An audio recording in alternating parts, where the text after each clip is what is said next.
Socratic Seminars, Oral Language, and Critical Thinking by Jenna Allen. The purpose of the study was to examine whether or not Socratic seminars had an impact on oral language and critical thinking skills. With high-stakes testing and standards-based learning at the forefront of the American education system, I decided to focus on oral language and critical thinking during this action research process. Oral language is emphasized in the WIDA Access Test, a test my students are familiar with. Additionally, the Common Core State Standards as well as CMAS rely heavily on critical thinking. For me, one focus of mine is to give my students the skills they need to be independent thinkers so they can positively contribute in the society while accepting different opinions and thoughts. In addition to my initial reasoning, I was able to find a multitude of studies that discuss Socratic seminars, stating such seminars can lead to greater interest in learning and appreciation for the power of knowledge. Additionally, there are a number of resources that illustrate that seminars have a positive influence on critical thinking. A lot of literature also indicates that teaching oral language skills through conversation is effective for all learners. While all 23 students in my third period received the innovation as part of their classroom instruction, a subset of 6 students were invited to participate in the study so that the data could be collected and analyzed. In order to ensure the data collected represented a typical population, I selected 3 males and 3 females. 1 student was a 6th grader, 2 were 7th graders, and 3 were 8th graders. Within the group selected, 1 student scored low on their reading test, 2 scored in the mid-low range, 2 scored in the mid-high range, and 1 scored in the high range. The intervention was implemented over a 6-week period. On the first 3 days of the study, students received direct instruction on 6 elements of critical thinking. Following the 3-day lesson on critical thinking, Socratic seminars were introduced to the students in 1-day lesson. Once students were exposed to the 6 types of critical thinking and expectations for seminars, class seminars occurred randomly.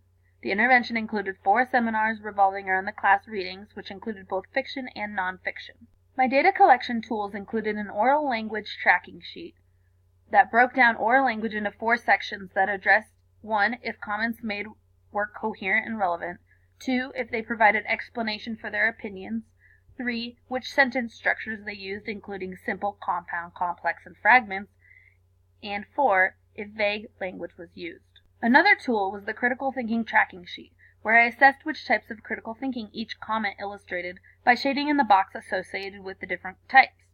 A comment could demonstrate only one type of critical thinking, but it could also demonstrate all 6 types.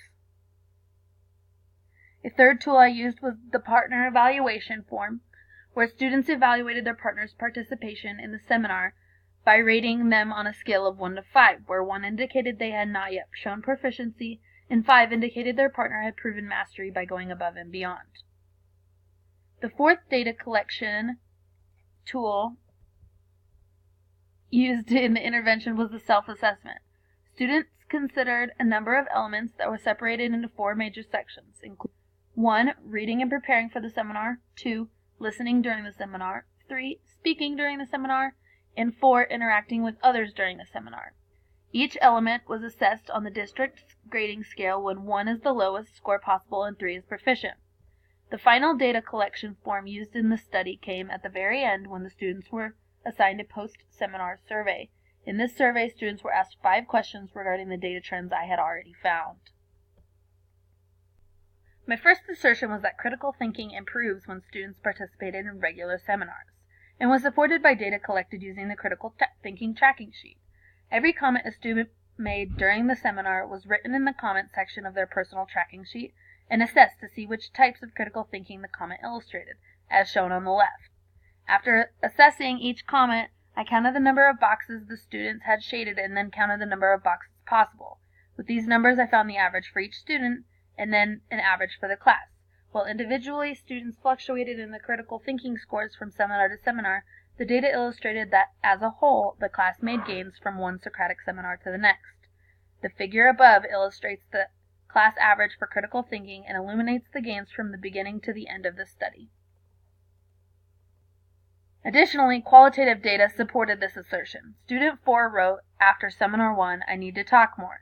By Seminar 2, she noted, I paid attention to what people were saying so I could add on to the conversation. I asked 3 questions on the conversation to keep it running. illustrating that she recognized the shift in her own behavior. Asking questions and pushing the conversation further shows that she was thinking critically about the topic being discussed. My second assertion was that Socratic seminars promote the oral explanation of one's thoughts, which was supported by the oral language tally sheet. One section of the paper focused on each time a student explained themselves without prompt. After the seminar, I counted how many times the class had as a whole explained themselves during the conversation. The increase in explanations is shown in the figure. As illustrated, in Seminar 1, the class as a whole only shared an explanation or opinion 18 times, but the final Socratic seminar, the total number of explanations was 28. As shown, each seminar had a larger number of explanations than the previous, indicating that students were increasing their explanation tendencies. Qualitative data also supported that students became better at naturally explaining themselves when they shared their opinions in seminars. One student wrote, "Not all the class thinks the way I think, so that makes us naturally explain ourselves." The shift in this strategy to speak and add their reasoning to help others understand proves that seminars guided students towards naturally explaining themselves when speaking. The partner evaluation also offered qualitative data that supported the third assertion, which was that Socratic seminars do not advance the use of academic language when speaking. One line in the oral language section of the form specifically asked if the students' partners used precise vocabulary and asked them to rate their use of precise vocabulary on a scale of 1 to 5, where 1 indicates the student did not use any and 5 signifies that they were successful using precise vocabulary throughout the entire conversation. When looking at the data, there is a lack of evidence suggesting the Socratic seminar influenced the use of academic, specific, and clear vocabulary. The students' lack of change in precise vocabulary usage is illustrated in the figure.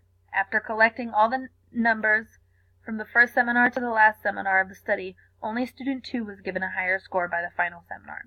That means 83% of students in the study did not increase their use of precise vocabulary in their classmates' eyes.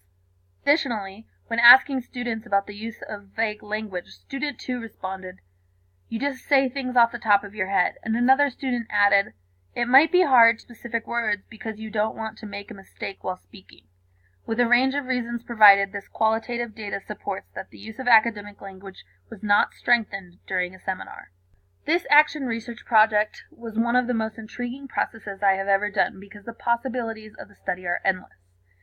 If I made a list of everything in my routine, from writing directives and notebooks to the use of mandatory resources, I would have a long list of potential guiding questions that would help shape my classroom into an even better well-oiled machine. The process really does help you see what is working, what isn't, and be reflective in your planning. For my teaching practice as a whole, the action research process really helped me understand the importance and value of triangulation. As a teacher, I am always looking into new materials and programs that my students would benefit from. I am also assessing those that are already implemented at our school or district level. For example, my school uses a program called Achieve 3000. While some teachers support it and claim it correlates with student growth, I could easily prove that this may not be true because they are only using one set of data to illustrate that when in reality, if it were true, it would correlate with multiple data sources. In addition to triangulation, this study was really made me aware of how I select activities that match the standards I am teaching.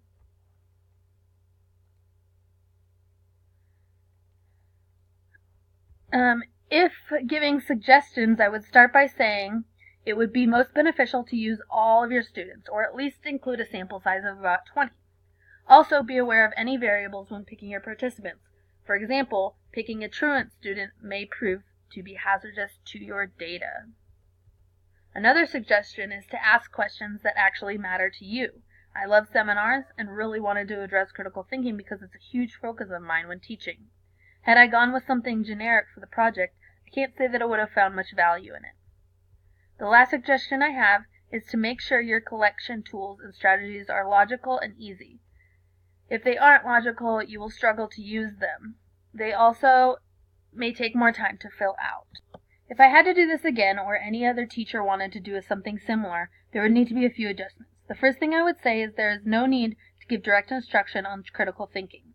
Unless you are asking students to use each of them, which would take the organic aspect away from the seminar, this is a unnecessary part of the process. Another thing I would want to do is to remember to explicitly teach each of my tools.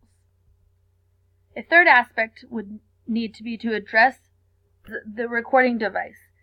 Backups for backups are always your friend. Because this was a mix... my fifth and final piece of advice is to start in August so that you can use your findings to drive instruction right away. Thank you.